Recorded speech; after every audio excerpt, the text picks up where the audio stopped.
Okay, good afternoon. Thanks for being here. It's been a long night and day. I want to start with a quick update on the Senate race.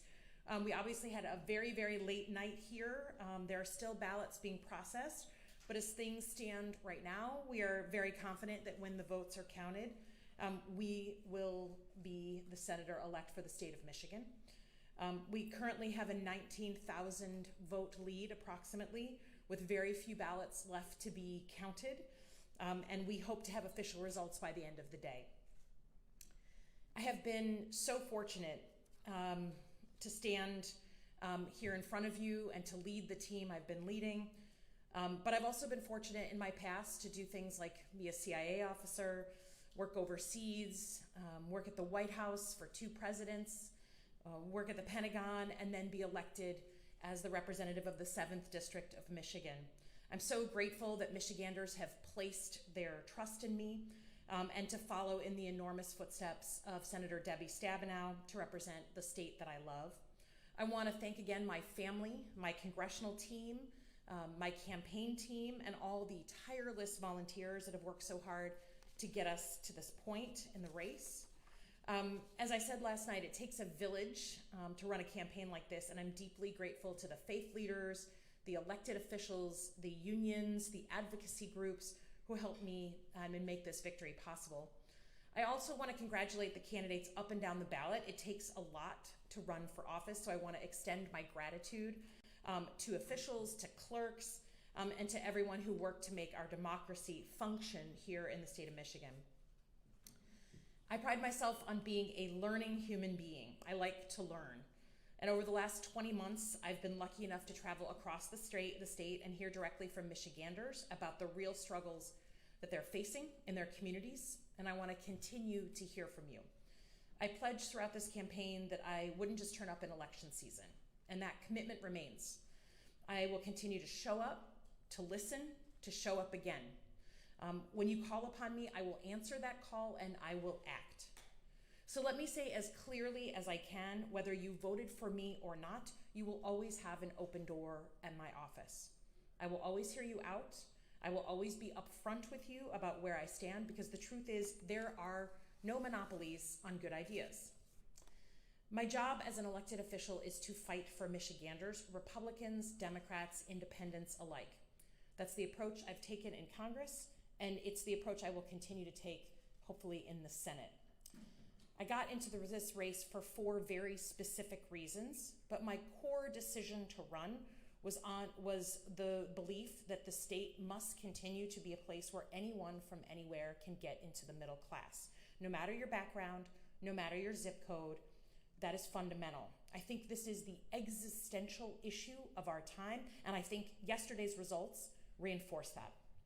Michigan invented the middle class, this very radical concept that you could work in an auto plant and afford the car that you were building.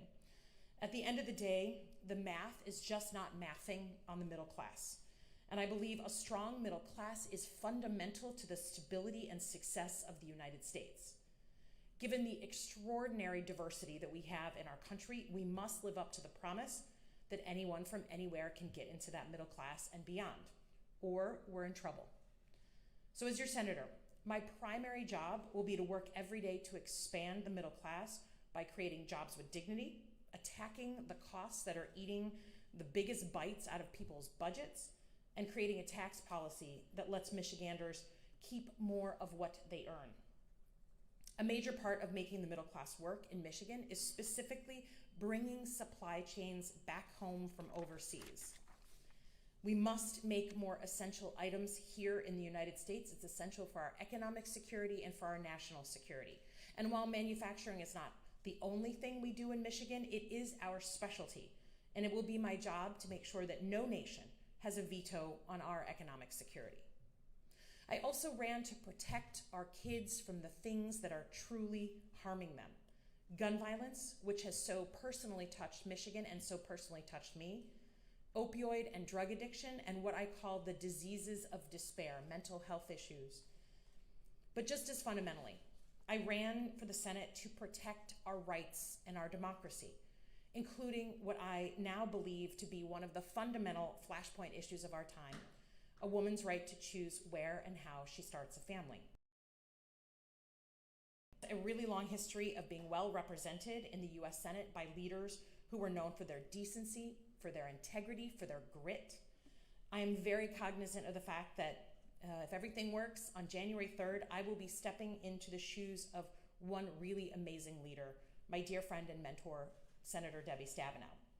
Senator Stabenow is pure Michigan, and she has quite literally dedicated her life to public service and serving at the local, state, and federal level. I'm enormously grateful for her friendship, her service, her example, and as the first woman ever elected federally from the state of Michigan, I can't tell you the debt of gratitude I have. I stand on her shoulders.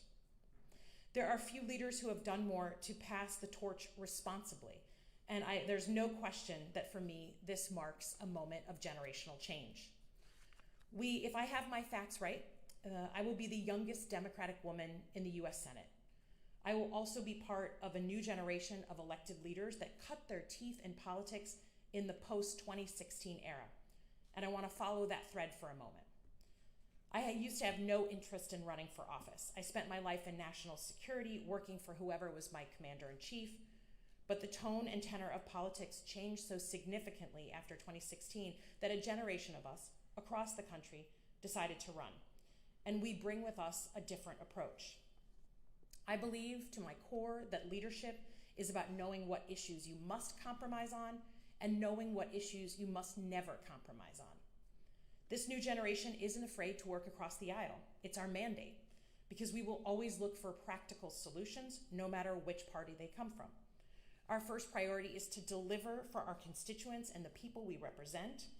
And as someone who comes from a national security background, I will always be biased towards action, not just navel-gazing or admiring the problem. Let me be clear. When it comes to the fundamental issues of our democracy, our rights, our systems of checks and balances, I will not give an inch. To that end, I pledge to follow in the footsteps of Michigan's great legislators, Debbie Stabenow, Carl Levin, Phil Hart, leaders who fought relentlessly for their values, worked with integrity to find common ground, and who always put Michigan first. Last night, the presidential election certainly did not go the way I would have hoped. I'm grateful to Vice President Harris for her leadership in this race. Donald Trump and I were both elected by the people of Michigan. Tens of thousands of Michiganders voted for Donald Trump and Elissa Slotkin on the same ballot. And it is my responsibility to get things done for Michiganders, no matter who's in office, just as I did in President Trump's first term. I'm a problem solver, and I will work with anyone who is actually here to work. As your senator, that will always be my first priority. I wanted to end with a note about how we move forward as Michiganders and as Americans. We all know that it's been a tough election season and a number of years before that. I believe in my bones that America is at its best when we have two healthy parties that push and pull and debate on issues of policy and substance and make our laws better. That's what our founding fathers intended, and it's what makes our country great. But we all know that's not what we've had for the better part of a decade. We all know that we're better as a state and as a country than our politics currently represent. But I'm heartened by the fact that we've been through difficult periods in our country's history before. This is not the first time that politics has created tension in the United States of America. We've always gotten through those periods with two things: engaged citizens and principled leaders. Engaged citizens who step up, who do a little bit more than they're used to doing, who care a couple more ounces than they did 2 weeks ago because they're worried about their kids and their country, and principled leaders ready to receive the ball and do something about it. I want to thank my fellow Michiganders for being engaged citizens, for caring about what happens in your state and your country, and I will do everything in my power to be the principled leader that you deserve. Thank you very much, and I appreciate everyone coming out today. Thanks.